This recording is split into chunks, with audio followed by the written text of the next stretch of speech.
Calcule a derivada de f na direção do vetor v no ponto 2,1, sendo f de xy igual a ln de x ao quadrado mais y ao quadrado, e v é o vetor cujas coordenadas são -1 e 2. Bom, nós sabemos que a derivada direcional é o produto escalar entre o vetor gradiente e o vetor unitário v, ok? Uma primeira observação é que o vetor que foi dado não é unitário, ok? Vamos calcular o módulo desse vetor e aí você vai ver que não trata-se de um vetor unitário. Isso pode acontecer, ok? E aí a gente vai ver exatamente o que fazer. Lembrando como se calcula o módulo de um vetor. Se você tem um vetor v de coordenadas AB, o módulo de v vai ser a raiz quadrada da soma dos quadrados das coordenadas. Ok? Então aqui nós temos A e B, -1 e 2. Vamos calcular o módulo desse vetor. Então, observe que o módulo de V é igual a raiz quadrada de -1 ao quadrado, a primeira coordenada ao quadrado, mais a segunda coordenada ao quadrado. Ou seja, o módulo de V é igual a... Bom, aqui eu tenho 4, aqui eu tenho -1 ao quadrado que vai dar 1, 4 mais 1, 5, então vai dar raiz quadrada de 5. Esse é o módulo do vetor V. Isso não é nada bom porque quando nós vamos calcular uma derivada direcional, o vetor tem que ser unitário. E aí, neste caso, nós precisamos calcular o versor de V. Então, vamos lembrar o que é o versor de um vetor. O versor de um vetor não nulo é o vetor que tem o mesmo sentido que o vetor dado, porém ele é unitário, ou seja, é o vetor unitário com o mesmo sentido do vetor dado. E o versor de V, ele é dado por essa fórmula aqui. Então, quando você quiser obter um vetor unitário a partir de um vetor dado, basta pegar o vetor dado e dividir pelo módulo dele, ok? Então, a gente vai pegar o vetor V, de coordenadas -1 e 2, e dividir pelo módulo que nós acabamos de calcular, raiz quadrada de 5. O cálculo é muito simples, basta você pegar cada coordenada e dividir pela raiz de 5. Ou seja, o versor de V é igual a -1 sobre raiz de 5, 2 sobre raiz de 5. Então, na hora de calcularmos a derivada direcional, não será o vetor V que vai participar das contas, será o versor de V. Ok? Mais precisamente, a derivada parcial, ou melhor, a derivada direcional que nós queremos calcular, que é essa daqui, no ponto 2,1, vai ser o gradiente dessa função no referido ponto, ou seja, no ponto 2,1, produto escalar pelo versor de V. Ok? Já que o vetor dado não é unitário, a gente toma o versor. Beleza, o versor de V nós já acabamos de encontrar. Estamos precisando agora do gradiente. E o gradiente nós sabemos que é o vetor cujas coordenadas são as derivadas parciais. Então a gente vai precisar calcular as derivadas parciais de f em relação a x e em relação a y.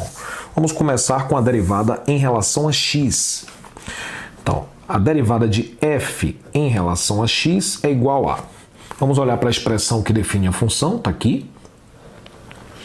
Isso daqui é uma função composta, então a gente vai fazer o seguinte, a gente vai aplicar a regra da cadeia. A gente sabe que a derivada da função logarítmica é 1 sobre o logaritmando. Derivada de ln de x, 1 sobre x, ok? Mas nesse caso, nós não temos o ln de x, temos o ln de uma função que não é x, é x ao quadrado mais y ao quadrado. E aí a regra da cadeia nos diz que a gente vai derivar como se fosse a derivada do ln normal, 1 sobre o logaritmando, vezes, e depois vai derivar a função que aparece aqui no logaritmando. Lembrando que a derivada é em relação a x, ou seja, interpretaremos y como uma constante. Então vamos fazer isso. Derivada do ln vai ficar 1 sobre x ao quadrado mais y ao quadrado, vezes, agora eu vou derivar x ao quadrado mais y ao quadrado em relação a x. Então, a derivada de x ao quadrado é 2x, mais a derivada de y ao quadrado é zero, porque quando nós estamos derivando em relação a x, devemos interpretar y como se fosse uma função constante. Então, vai ficar assim, ok? Daí, nós concluímos que a derivada de f em relação a x vai ser, isso aqui 2x mais 0 é 2x, sobre x ao quadrado mais y ao quadrado. Sem precisarmos até fazer conta, porque observe que as derivadas x e y, elas desempenham papéis simétricos aqui na expressão. Então, já que a derivada de f em relação a x deu 2x sobre x ao quadrado mais y ao quadrado, a derivada de f em relação a y vai ser 2y sobre x ao quadrado mais y ao quadrado. Você pode verificar isso facilmente calculando a derivada como se eu não tivesse dito nada sobre isso. Ok? Então, nós temos as derivadas parciais. E aí, a gente vai precisar agora calcular a derivada no ponto, né? Então, observe que a derivada de f em relação a x no ponto, vamos ver qual é o ponto. O ponto é 2, 1. No ponto 2, 1, como é que a gente obtém isso? Basta que nós troquemos x por 2 e y por 1 na expressão da derivada em relação a x. Então, vai ficar 2x, o x é 2, sobre x ao quadrado, novamente x é 2, mais y ao quadrado, o y é 1. Então, isso significa que a derivada de f em relação a x no ponto 2, 1 é igual a 4 sobre 4 mais 1, 5. Então, aqui nós temos a derivada da função em relação a x. Vamos calcular aqui em cima, a derivada de f em relação a y agora no ponto considerado, que é o ponto 2, 1. Cálculo parecido, né? Vamos trocar o x por 2 e o y por 1. Então, 2 vezes 1 vai dar 2, sobre, aqui vai dar a mesma coisa, né? Porque é a mesma expressão que a gente já tinha calculado. Então, não vamos perder tempo. 2/5. Está aqui as duas derivadas parciais. Elas nos ajudam a construir o vetor gradiente.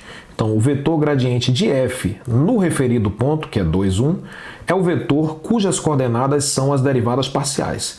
Sempre a primeira coordenada tem que ser a derivada em relação a x, no caso aqui 4/5, e a segunda coordenada deve ser a derivada em relação a y. Então, aqui nós temos o nosso vetor gradiente. Vamos dar um destaque aqui, jogando luzes neon no nosso gradiente, ok? Perfeito. Agora vamos voltar para o início da questão.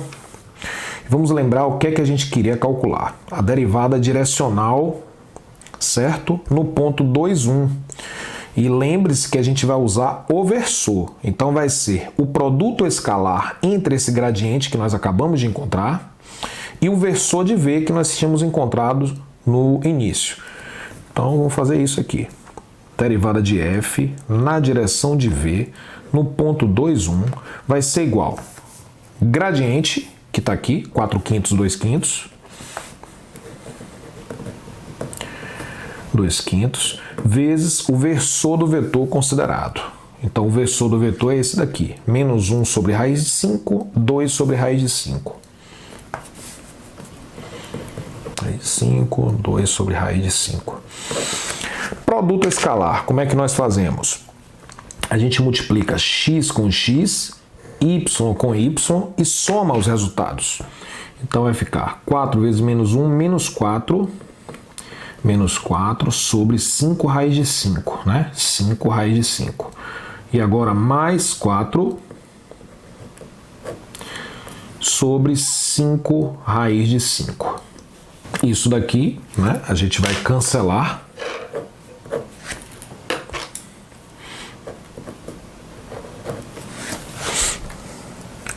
E aí, a taxa de variação da função f no ponto 2, 1.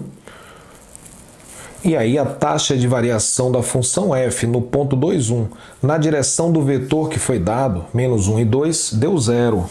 Né? Isso sempre vai acontecer quando nós calcularmos a derivada direcional de uma função num ponto na direção de um vetor que é perpendicular ao vetor gradiente. A taxa de variação da função sempre será nula. É importante que você desenhe os dois vetores, desenhe o vetor gradiente, represente ele graficamente, depois desenhe o vetor, pode até desenhar o vetor menos 1, 2 para ficar mais fácil, né? Porque não tem esses números aqui complicados. E aí, quando você desenhar no plano cartesiano esse vetor aqui e o vetor gradiente, você vai observar que eles formam um ângulo de 90 graus.